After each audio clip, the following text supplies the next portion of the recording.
This is an audiobook-style summary of Deep Work by Cal Newport. There are no flashy visuals here, just focused storytelling, calm narration, and powerful ideas. So plug in your earphones, lean back, and let's go deep. Imagine this. You're sitting at your desk, laptop open, ready to work. But before you start, you check your notifications. One email, two Slack messages, a LinkedIn ping, three WhatsApp replies. An hour passes, you've done nothing. But it feels like you've been working. This is not a glitch. It's the default setting of the modern workday. A 2012 McKinsey report found that the average knowledge worker spends 28% of their time on email. That's over 11 hours per week, just shuffling information back and forth. Add in meetings and Slack chats, and we're left with a brutal statistic. Only about 2 to 3 hours per day are spent on actual value creation. The rest, shallow work. Now, contrast this with Carl Jung, the legendary psychoanalyst, who built a stone tower by Lake Zurich, not to relax, but to work deeply. No electricity, no interruptions, just uninterrupted concentration. There, he redefined human psychology. Jung's secret wasn't isolation, it was depth. And that's exactly what Cal Newport explores in Deep Work, a modern manifesto on reclaiming our minds in a distracted world. Because in a world obsessed with being connected, the real competitive advantage lies in being focused. Cal Newport is not your usual productivity guru. He's a computer science professor at Georgetown University, a published author, and an outspoken critic of social media. Newport coined the concept of deep work, which he defines as professional activities performed in a state of distraction-free concentration that push your cognitive capabilities to their limit. In this book, Newport argues that deep work is becoming rare, just as it's becoming more valuable. And in doing so, he gives us a blueprint, not just to be more productive, but to lead a life of meaning and excellence.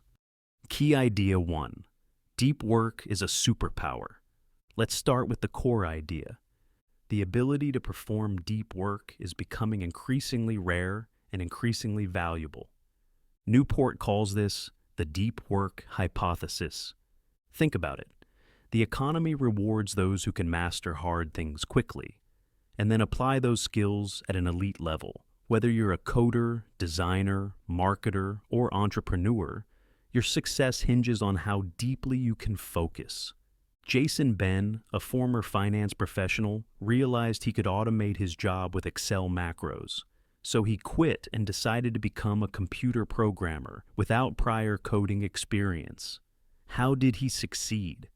By diving into 7 to 8 hours of deep, focused learning every day. In a world where distractions are designed to be addictive, Ben's transformation feels superhuman. But it's not. It's trainable. Deep work is learnable. And those who master it, like Bill Gates during his Think Weeks, where he isolated himself to read and think, achieve breakthroughs. A key idea 2. Shallow work is expensive. Now, let's talk about the villain of the story, shallow work. These are tasks that are logistical, easy to replicate, and don't require much concentration. Think emails, meetings, messaging. Newport shares the story of Tom Cochran, CTO at Atlantic Media, who calculated how much shallow work was costing his company. His findings? The firm spent over $1 million per year on email. Just processing messages cost about 95 cents in labor per email. It's like buying a Learjet, but instead of flying, it just sits on the tarmac pinging Slack. The problem isn't that shallow work is evil, it's that it consumes the time you could be using for deep work. And that trade-off is what kills innovation. Key idea 3. Attention is a finite resource. You might think, I can resist distractions. I have willpower. But science disagrees. In a study by Roy Baumeister, researchers found that willpower is like a muscle. It fatigues. Every time you resist checking your phone or replying to a message, you're using up that muscle. That's why Newport doesn't preach discipline.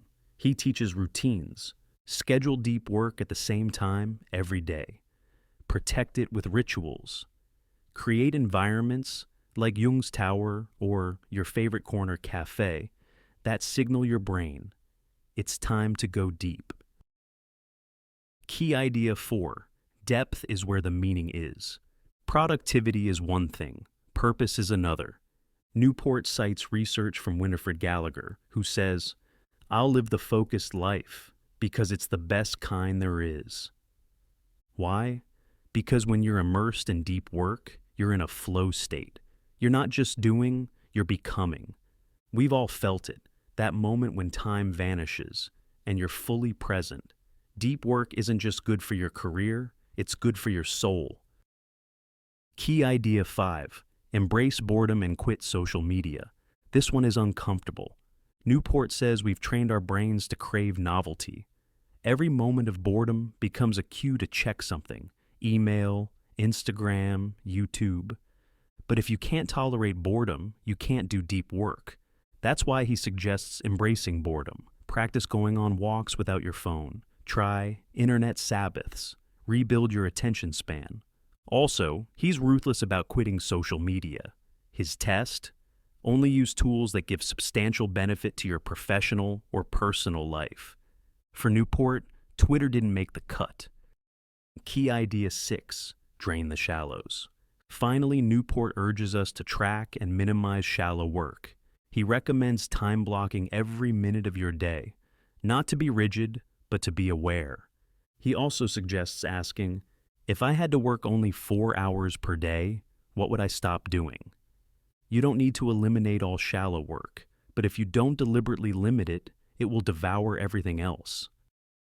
Let's take a breath, because this isn't just a productivity book, it's a quiet revolution.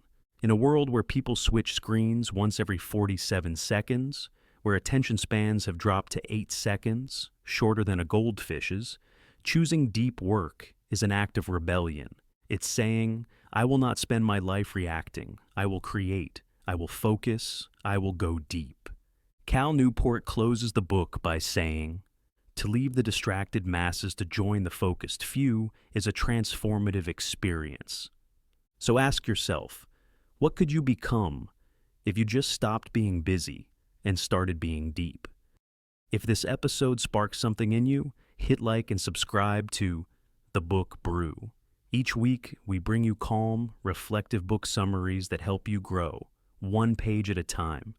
And tell us in the comments, what's your biggest distraction? And what's one thing you'll do this week to reclaim your focus? Until next time, stay curious, stay focused.